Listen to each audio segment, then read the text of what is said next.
So we're back to step one here. We're coming back up to a front tie on the right. As we make our way back up to the main line here, we're going to pass some up lefts and we're going to pass some horizontals. These two up lefts are the same type of strand, so we treat them the same. We go over the first type of strand we encounter. So we'll go over those two strands. We'll go under these two horizontals. The main line is a bit of a trick here. It looks like a horizontal strand, so you think you would treat it the same as these two horizontals and go under it, but that would be wrong. The main line is not a standard line, and you always go over it, regardless of what you might be doing with other horizontal lines. So we'll go over these two diagonals, under these two horizontals, and then we'll go over the main line. Go around the main line once, and we come up to the left. Remember, front ties will always proceed from right to left. So I come up to the left. I'm going to go over the front crossbar, under the main line, coming up to the left again, over the front crossbar, hold it there underneath with just enough tension. I don't want to deflect this line, and get your clamp on it. I'm starting to get short on line here. I really like to only splice lines along the Lark's heads because it's a really nice spot where we can hide those cable crimps. But I will also occasionally do a crimp back on the rear crossbar is another nice spot to hide them. I guess you could do it somewhere around here at the front as well, but it doesn't look very nice to have them right in the middle of the weave. If you don't have enough line here to run out to this next Lark's head, before you finish this front tie, you might want to back up and crimp another section back here at this rear tie. Might be a nicer spot to do it. And you can review the knot tying lesson for how to do those crimps. Quite simple, but you can take a look at that video. I do have enough to make it to that Lark's head, so I'll keep going here. Now I'm going to do my spiral wraps, so I come up to the left, down to the right, up to the left, down to the right, up to the left, down to the right. After the third one, this time when I come back up, it's going to be to the rear of the main line, so I'll come up here and finish with one more wrap around the main line and back up. That's step one done. Now I'm heading down here to step number two, a Lark's head on the right. And this is the first time where we've encountered a jumble of different types of lines. So previously we just had a group of one type and a group of another type, but now we have both the uprights and the horizontals are crisscrossed here. So this will be our first time we're actually doing some weaving. So this is what I call the corner here, and in the corners it's always immediate weaving. So basically every time we're passing from a front tie down to a Lark's head, from now on we're always going to be weaving every step of the way. So over, under, over, under. The first strand we encounter looks like it's this little one right here, but as I said over here, that's just part of the front tie. So we'll just ignore that strand. It's just being, we'll just cross it as part of completing our front tie. The first type of strand we'll encounter then is this horizontal.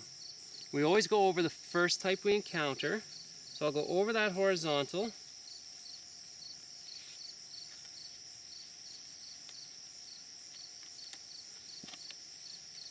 And now I've told you this is an immediate weave, so you need to be doing over, under the whole way. So you'll look for a different type of strand to go under. We don't want to go under this horizontal because all the horizontals need to be treated the same. So we'll find this, even if it doesn't look like it's in the right spot, we'll move our line to make sure it goes under this upright. So we'll do that. We go under the upright. And now we need to find a horizontal again to go over. This guy right here, I'll go over it. And then I'll finish by going under an upright. So I went over a horizontal, under an upright, over a horizontal, under an upright. It sounds repetitive, but as I'm weaving, I'm actually saying the names of the strands I'm looking for. I'm going over a horizontal, I'm going under an upright, I'm going over a horizontal. If you're not saying the type of strand, if you're just saying over, under, it's very easy to go over and under the wrong strands and find 2 or 3 rounds later that you've made a mistake in your weave. So it's nice to name the strand you're looking for. So now I've made it down here to my lark's head right, and it doesn't quite look like I'll make it over to my right side. So it's time now, at a lark's head is the perfect time to splice on another piece of line.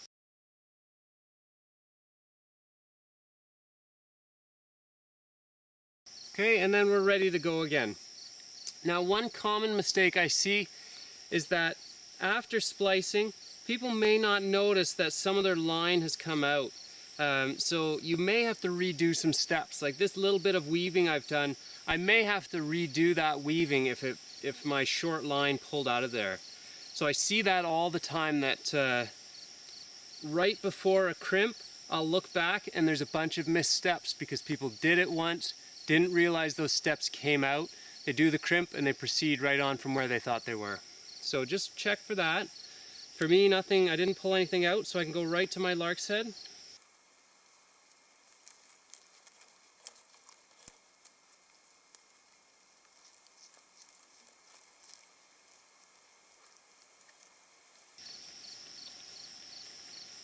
Hold that nice and tight. Get my clamp on it. So my crimp is just tucked here vertically right along the inside of the frame, very unobtrusive there. If I flip my frame over, you can see how it just lays right there against the side of the frame. So we can continue on our merry way then. We've done step 1, the front tie right, step 2, the lark's head right. We'll come across here to step 3, lark's head left. I talked about coming down in the corner, how it's an immediate weave over under the whole way. Coming across the center is a delayed weave. So again, if we look at it, we're only encountering one type and then the other type. We're not encountering these guys all mixed up yet. They will eventually, but that's later on in the weave. So for now, we call it a delayed weave. We've got 3 uprights. I'll just go over all of them because they're all the same. And then I'll go under the second type that I encounter. So I went over 3, under 3. And tie a lark's head here on the left.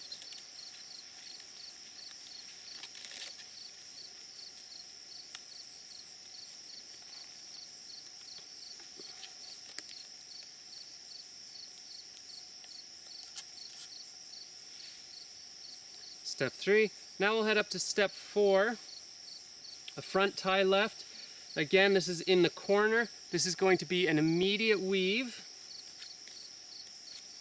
We'll go over the first type of strand we encounter, which is this up left. So we'll go over that up left, and then we need to look for a different type so that we can go under it, and that is a horizontal. So we'll go over the up left, under a horizontal, over an up left right here, under a horizontal.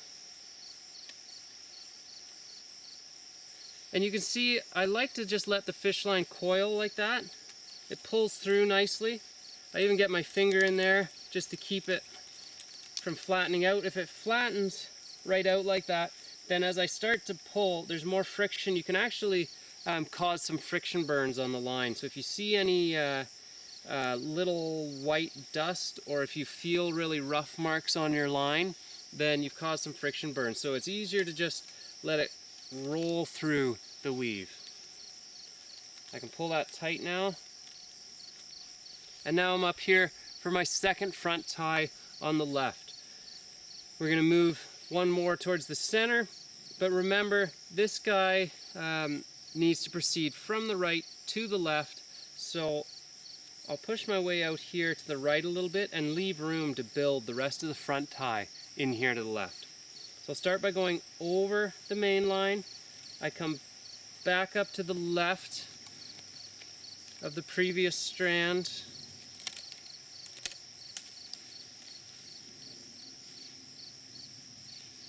Make sure you leave a bit of room for the rest of the front tie. Come up over the front crossbar, under the main line, and again, you're coming up to this little space here in the left that you've left. Go over the front crossbar again. Hold it underneath here. Make sure you don't deflect this main line. So let out a little bit of slack if you need to.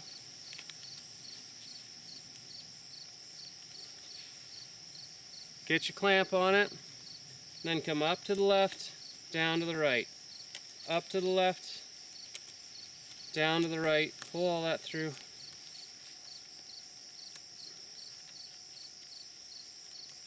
Up to the left, down to the right. On your third one, as usual, you're going to come up to the rear of the main line in that same little hole. And then you'll go once more around the main line, so down in front of the main line and back up in that little hole. And that's your front tie block complete again. We started with one on the right, we did a couple of Lark's heads, and we finished with one on the left. So now it's time then, we've got these guys paired up, it's time to head back for a rear tie on the right. Again, we've got this little cross here that could throw us off, but we ignore that just as part of the front tie. So on our passage down here to the rear tie, the first thing we encounter are 3 horizontals. They're all the same, so we treat them all the same. And of course, we always go over first. So we'll go over all 3 of those, and then we encounter 3 strands which are different from these horizontals, so we'll go under all of them. So I went over 3, under 3, I'm back here at my rear tie right. I always go over the rear crossbar.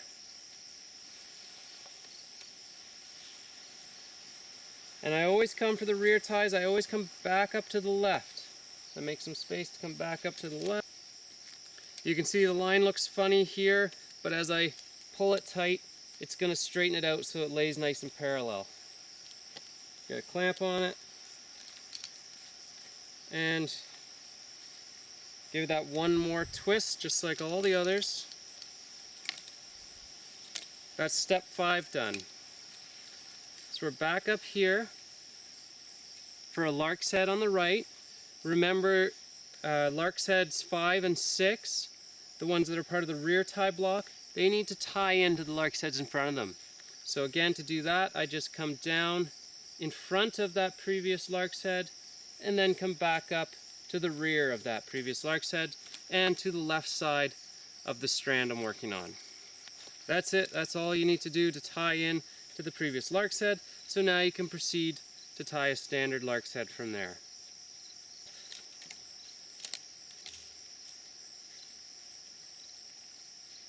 There we go.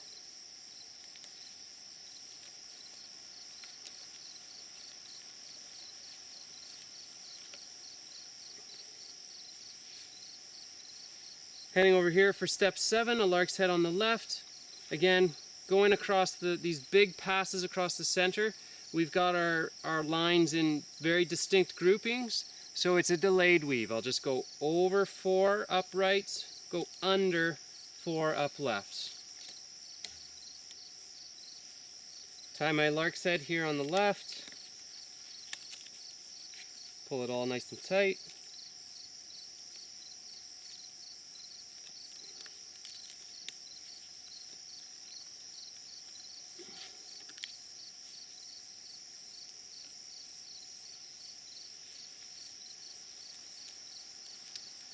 Our next step will be the rear tie here at the left, but of course we need to tie in to the Lark's head in front of it.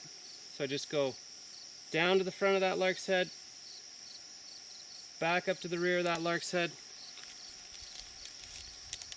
and then I can make my way down to the rear tie. Rear tie over the rear crossbar, come up to the left, set it right on that line, pull it nice and tight.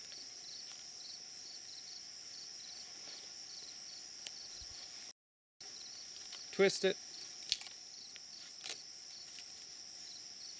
And that's your second round done. We're back to step 1. We're heading up for a front tie on the right. Again, big cross across the center, so I've got distinct groupings. I'm going to go over these 4 up lefts, go under these 4 horizontals. Won't let the main line trick me. Even though it looks like a horizontal, I always go over the main line. So go over it, 1 pass around it. Front tie always starts with a wrap of the main line. So I'll wrap the main line, again coming up to the left. Come up over the front crossbar, under the main line, again up to the left, over the front crossbar,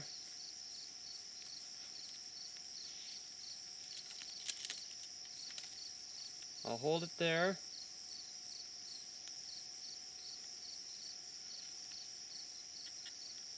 clamp it, and do my spirals. Down to the right, up to the left, down to the right, up to the left, down to the right. Third one, I come up to the left, but to the rear of the main line here. Pull those snug. One more wrap of the main line. Come back up. I'll finish my front tie with a twist across this strand that started the front tie, and then I'm ready to head down here to do a lark's head right. Coming down through the corner here, this is going to be an immediate weave. The first type of strand we encounter is a horizontal, so we'll go over it.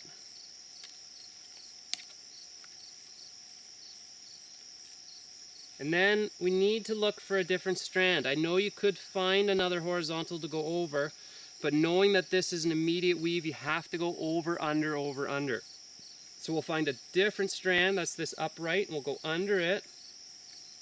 Even if it doesn't look like it's perfectly in the right line, you'll move over to catch it. Then you come over another horizontal, under another upright, over another horizontal, under this upright, and this is what I've talked about. Let the line coil through the weave, and then you can pull it through that way a lot more nicely than if you had just flattened it all out. Much less friction that way. Then you can pull it tight at the end.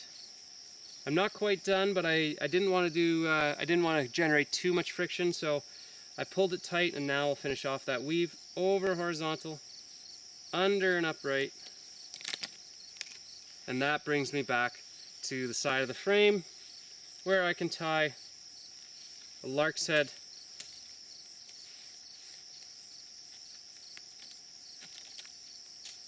just as per usual.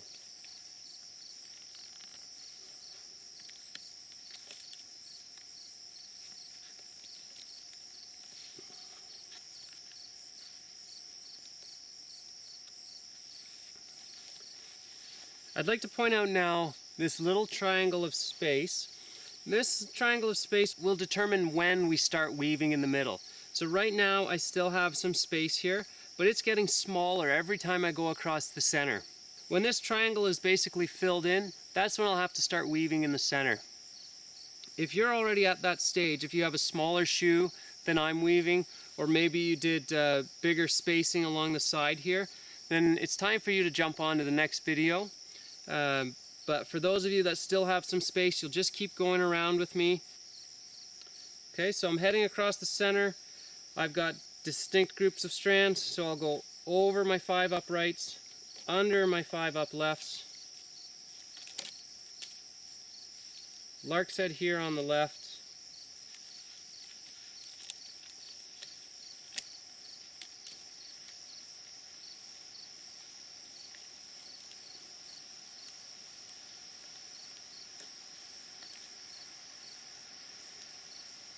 pull it and clamp it, and I'm heading up. I did a front tie on the right, so of course I have to do a front tie on the left to pair it up before I can start going down here to the rear. So that's another way to help keep track if you've lost exactly what step you're on. You always start with a right side, you pair the left side, and then you move to the other end of the frame, do a right and a left, and move back to the other end of the frame. Again, in the corner here is going to be an immediate weave, up left first, so I'll go over it, under the horizontal, over the up left, under the horizontal, over the up left, under the horizontal.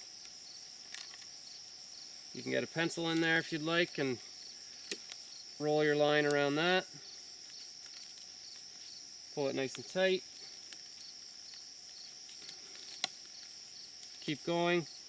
Over the up left, under the horizontal, over the up left, and main line we will always go over. Over the main line, come back up to the left, because front ties always proceed right to left. Over the front crossbar,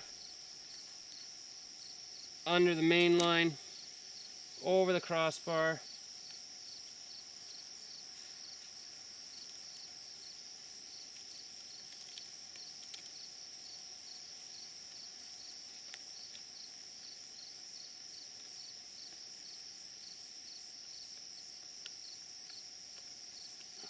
clamp it with no deflection here, and then start spiraling.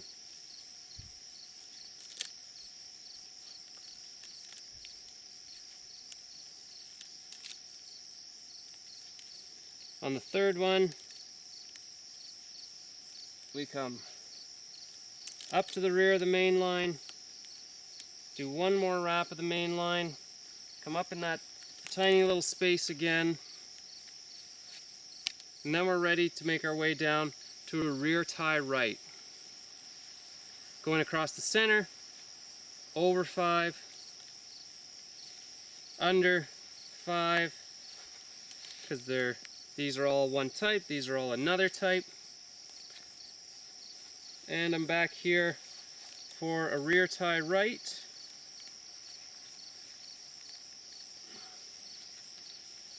Just about out of line here. Pull that tight, get it clamped, get another twist in it. Now I'm up to step 6, the Lark's head on the right. Of course that needs to tie into the one above. So I'll go down, back up to the left, pull that snug, and I'll come on up for my Lark's head, and it is time to crimp on another section of line. So I'll do half of my Lark's head just around the frame, back up, and I'll snip it again just at the top of the frame there.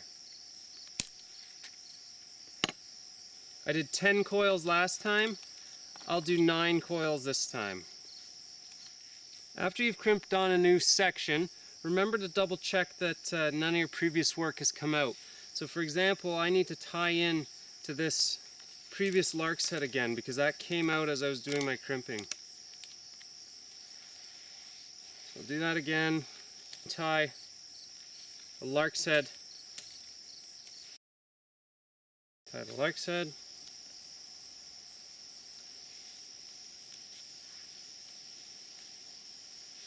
now you can see again this very diminished triangle. This will be my last time going across the center without doing any weaving. After that my triangle will be filled in, it'll be time to start doing that. But for now I'll go over all of my uprights and then go under all of my up lefts.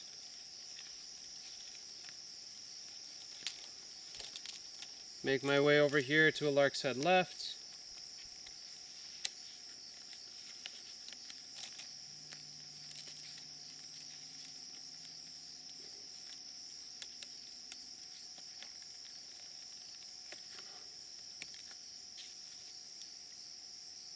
Tie into the Lark's head in front.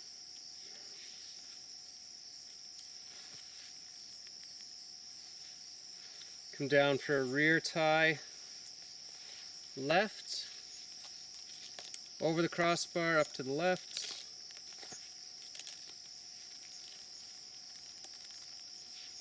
pull her nice and tight, If you find that I'm not giving enough instruction anymore, then of course you can go back and watch previous sections. It's the same pattern. So my previous passes will be basically the same. It's time to head back up here for a front tie, but as we come across the center, our little triangle is filled in now. That signals to us that it's time for our first center weave. So unfortunately, just as you were starting to feel comfortable with this, I'm going to throw another curveball at you. So it's time to end the video here and pick it back up with the next one. Well, not bad for a short evening's work, and hopefully you found a beautiful, relaxing spot to work in as well and enjoyed yourself.